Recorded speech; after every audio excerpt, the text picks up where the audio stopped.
documents now to improve your standing with the president after he said that your intelligence assessments were wrong. So yesterday, CNN's Kaitlan Collins started going after Tulsi and her intentions by using a comment that Marco Rubio, now Secretary of State, who used to be anti-Trump, Marco Rubio made when he was a senator as it pertained to the Russian hoax. And Karoline Leavitt's up there with Tulsi. Take a look. Just on this, Director Gabbard, you referenced the past intelligence reports and assessments on this, including that 2017 one that was signed off, as Ed noted, by every Republican on the Senate Intelligence Community, including the acting chair of the time, now Secretary of State Marco Rubio, who said in a statement that they did not find any evidence of Russian collusion, but they did find, however, is very troubling, and they found irrefutable evidence of Russian meddling. One, are you saying that he's wrong in that statement that he made then?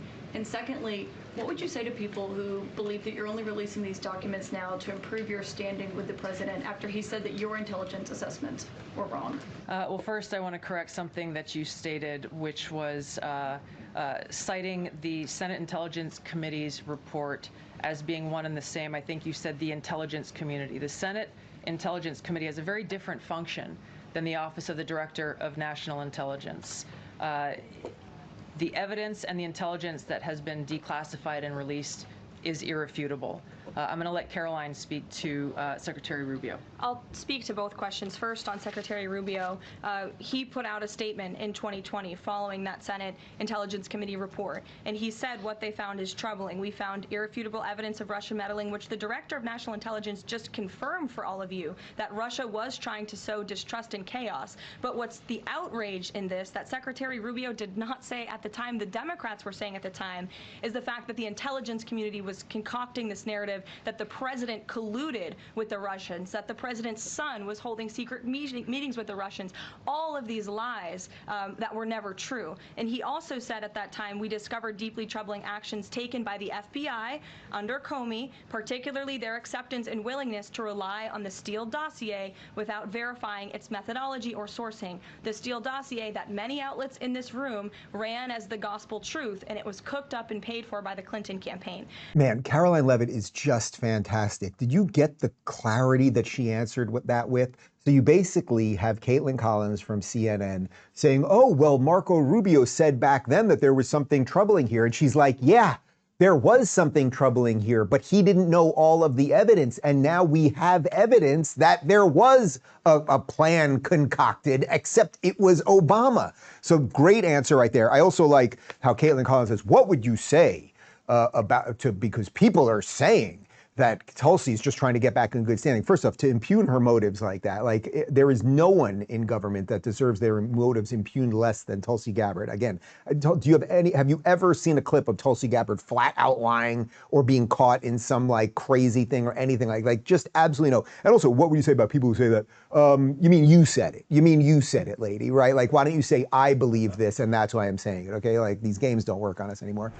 Free speech is under attack, but Rumble refuses to back down. We've always believed in empowering voices no matter how unpopular, and now we're taking that fight to the next level. When major advertisers conspired to pull their dollars, even brands like Dunkin' Donuts turned their backs, claiming Rumble had a right-wing culture. But we're not here to fit a mold, we're here to defend free expression. To strengthen this mission, we're excited to offer Rumble Premium, a completely ad-free experience with exclusive benefits for viewers and creators. You'll find exclusive content from creators like Russell Brand, Dr. Disrespect, Timcast, and the Mug Club with Crowder. It's more than a subscription, it's a stand for free speech. Your voice matters, join Rumble Premium. For a limited time, you can get $10 off an annual plan using promo code Rubin. Visit rumble.com/premium/Rubin and claim your discount today. Together, we can turn the tide. Whether you join Rumble Premium or simply keep watching, your support helps keep free speech alive. But then let's get to the answer to that question. Did Tulsi do this to improve her standing with Donald Trump?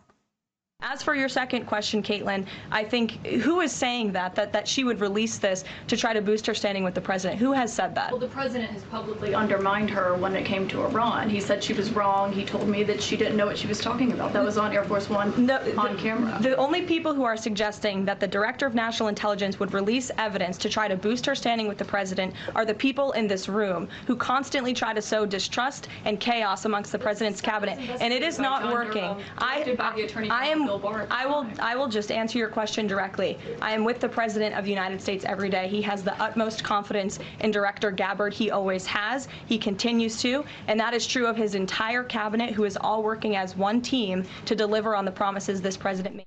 You know, Kaitlan, you are not a good journalist. You are not a good journalist. You're obviously an activist, and I get it. You work at CNN, so like nobody's really listening other than you offer us some sound bites.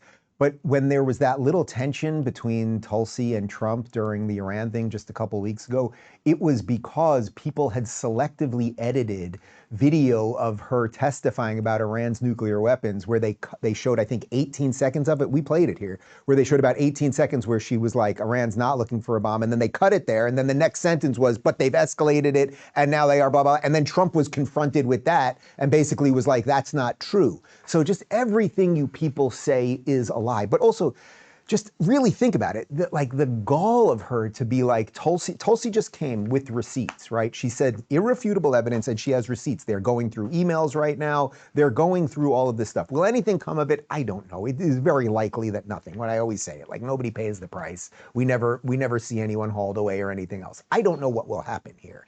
But that on day one of this, you're impugning Tulsi Gabbard's motives is completely and utterly insane. And you would never do it. Not would never do it. You never did it when you thought it was the other way around, did you? Did you?